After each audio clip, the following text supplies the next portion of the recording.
Hi hello ನಮಸ್ಕಾರ. ಹಳ್ಳಿ ಅಡುಗೆ ಮನೆ ವ್ಲಾಗ್ಸ್ಗೆ ಸ್ವಾಗತ. ನಾನು ಇವತ್ತು ಮಾಡ್ತಾಯಿದ್ದೀನಿ ಬದನೇಕಾಯಿ ಎಣ್ಣೆಗಾಯಿ ಪಲ್ಯ. ಸಬ್ಸ್ಕ್ರೈಬ್ ಆಗಿಲ್ಲ ಅಂದರೆ ಸಬ್ಸ್ಕ್ರೈಬ್ ಆಗಿ, ಲೈಕ್ ಮಾಡಿ, ಶೇರ್ ಮಾಡಿ. ನಾವು ಹೊಸ್ದಾಗಿ ವಿಡಿಯೋ ಆಗೋಕ್ಕೆ ನಮಗೂ ಖುಷಿ ಆಗುತ್ತೆ. ಈ ಬದನೇಕಾಯಿ ರೊಟ್ಟಿಗೆ, ಚಪಾತಿಗೆ, ಅನ್ನಕ್ಕೆ ಎಲ್ಲದಕ್ಕೂ ಸರಿ ಹೋಗುತ್ತೆ. ಒಮ್ಮೆ ಟ್ರೈ ಮಾಡಿ.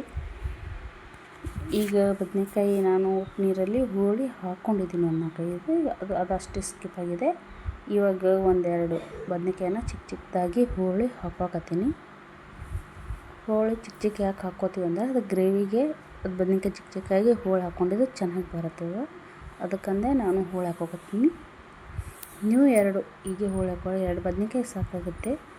ಒಂದು 5-6 ಮಂದಿ ಜಾಸ್ತಿ ತಿನ್ಬೋದು ಎಷ್ಟು ಹಾಕ್ಕೊಂಡ್ರೆ ಚೆನ್ನಾಗಿದೆ.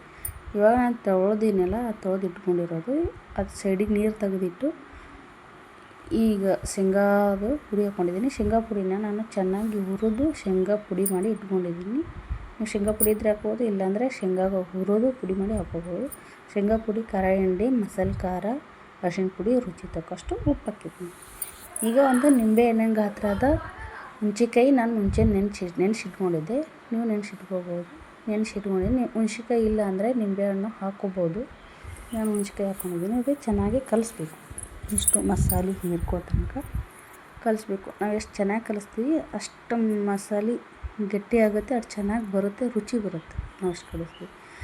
ಈಗ ಬದನೇಕಾಯಿ ಒಂದೊಂದಾಗಿ ಅದೇನೋ ಹೋಳು ಸಿಳಿ ಇಟ್ಕೊಂಡಿದ್ದೀವಲ್ಲ, ಸಿಳಿ ಇಟ್ಕೊಂಡಿದ್ದ ಬದನೇಕಾಯಿಗೆ ತುಂಬಬೇಕು. ಇಷ್ಟಕ್ಕೆ ತುಂಬಬೇಕು. ಹಂಗೆ ಅದು ನಾವು ಎಷ್ಟು ಗಟ್ಟಿ ಮಾಡ್ಕೋತೀವಲ್ಲ ಅಷ್ಟು ಮಸಾಲೆ ಚೆನ್ನಾಗಿ ಹೀರ್ಕೊಡುತ್ತದು. ಮುಂದೆ ಎಣ್ಣೆಗೆ ಹಾಕ್ತೀವಲ್ಲ, ಎಣ್ಣೆಗೆ ಹಾಕಿದಾಗ ಬಿಟ್ಕೊಳ್ಳಲ್ಲ. ಗಟ್ಟಿ ಆದರೆ ಚೆನ್ನಾಗಿ ಬರ್ತದೆ.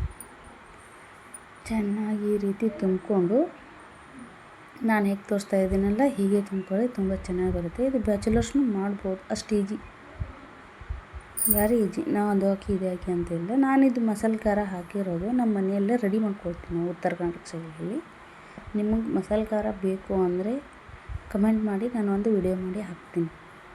ಈಗ ನಾನು ಒಲೆ ಮೇಲೆ ಅಡುಗೆ ಮಾಡೋದು. ಇಲ್ಲಿ ಒಲೆ ಮೇಲೆ ಅಡುಗೆ ಮಾಡೋದು. ಈ ಕಡೆ ಸಜ್ಜಿಗೆ ಮಾಡಿ ಇಟ್ಕೊಂಡಿದ್ದೀನಿ, ಹಾಗಾಗಿ ಅದನ್ನು ಮಾಡ್ತಿದ್ದೆ. ಈಗ ಒಂದು 2-3 ಸ್ಪೂನ್ ಎಣ್ಣೆ ಹಾಕ್ಕೊಂಡಿದ್ದೀನಿ, 2-3 ಚಮಚ ಆಗೋಟ್ಟು.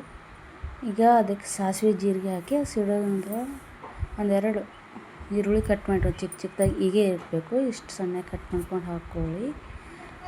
ಅದು ಸ್ವಲ್ಪ ಬೆಂದ ಮೇಲೆ ಒಂದು ಸ್ವಲ್ಪ ಟಮಾಟಿ ಹಾಕಿ ಅದನ್ನು ಒಂದು ಸ್ವಲ್ಪ ಕೆರ್ಸಿ ಸಾಕು, ಯಾಕಂದರೆ ಇದರೊಳಗೆ ಬೇಯ್ತಿದೆ. ಆಮೇಲೆ ಇದು ತುಂಬಿಟ್ಕೊಂಡಿರೋ ಬದನೇಕಾಯಿನ ತೊಗೊಂಡು ಇದು ಎಣ್ಣೆಯಲ್ಲಿ ಹಾಕಬೇಕು. ಅದು ಸ್ವಲ್ಪ ಫ್ರೈ ಆಗಬೇಕು ಎಣ್ಣೆಯಲ್ಲಿ. ಒಂದು ಸ್ವಲ್ಪ ಫ್ರೈ ಆದಮೇಲೆ ಈ ಚಿಕ್ಕ ಚಿಕ್ಕದಾಗಿ ಕಟ್ ಮಾಡಿ ಇಟ್ಕೊಂಡಿರೋ ಬದನೇಕಾಯಿ ಹೋಳು ಹಾಕಿ ಅದೊಂದು ಸ್ವಲ್ಪ ಫ್ರೈ ಮಾಡಿ, ಈಗೇನು ಮಸಾಲೆ ಉಳಿದಿತ್ತಲ್ಲ ಅಲ್ಲಿ ತುಂಬಿಟ್ಟು ಆ ಮಸಾಲೆಗೆ ಸ್ವಲ್ಪ ನೀರು ಹಾಕಿ ಅಳಸ್ ಮಾಡಿ ಅದೇ ಹೊಳ್ಳೆ ಹಾಕಿದ್ದೀನಿ ನಾನಲ್ಲಿ. ಯಾಕಂದರೆ ಗ್ರೇವಿಗೆ ಆಗಬೇಕಲ್ಲ, ಅದೇ ಮಸಾಲೆ ಹಾಕಿದ್ದೀನಿ. ಅದು ತುಂಬ ಚೆನ್ನಾಗಿರುತ್ತೆ. ಇವಾಗ ನೋಡಿ ಬದನೇಕಾಯಿ ಪಲ್ಯ ರೆಡಿ ಆಯಿತು. ಇವಾಗ ಸ್ವಲ್ಪ ಟೇಸ್ಟ್ ನೋಡ್ತೀನಿ. ಉಪ್ಪು ಖಾರ ಏನಾದರೂ ಕಮ್ಮಿ ಆದರೆ ಹೀಗೆ ಹಾಕ್ಕೋಬೋದು. ಈಗ ಸ್ವಲ್ಪ ನಾನು ಉಪ್ಪು, ಸ್ವಲ್ಪ ಮಸಾಲೆ ಖಾರ ಹಾಕಿದ್ದೀನಿ. ಈಗ ಚೆನ್ನಾಗಿದೆ. ಸ್ವಲ್ಪ ಮುಚ್ಚಿಟ್ರೆ ಸಾಯ್ತು. ನೋಡಿ ಚೆನ್ನಾಗಿದೆ. ಲಾಸ್ಟಿಗೆ ಕೊತ್ತಂಬರಿ ಕರಿಬೇವು ಹಾಕಿದರೆ ಆಯಿತು. ಭಾರಿ ಟೇಸ್ಟಿಯಾದ ನಮ್ಮ ಬದನೇಕಾಯಿ ಎಣ್ಣೆಗಾಯಿ ರೆಡಿ. ನೀವು ಮಾಡಿ ತಿನ್ನಿ, ಟೇಸ್ಟ್ ನೋಡಿ. ನಿಮ್ದೊಂದು ಲೈಕ್, ಒಂದು ಸಬ್ಸ್ಕ್ರೈಬು ನನಗೆ ಮುಂದೆ ಅಡುಗೆ ಮಾಡಿ ಹಾಕೋದಕ್ಕೆ ತುಂಬ ಹೆಲ್ಪ್ ಆಗುತ್ತೆ, ನಮಗೂ ಸಹಾಯ ಆಗುತ್ತೆ. ನೀವು ಮರಿಬೇಡಿ, ನೋಡಿದ್ರೆ ಸಬ್ಸ್ಕ್ರೈಬ್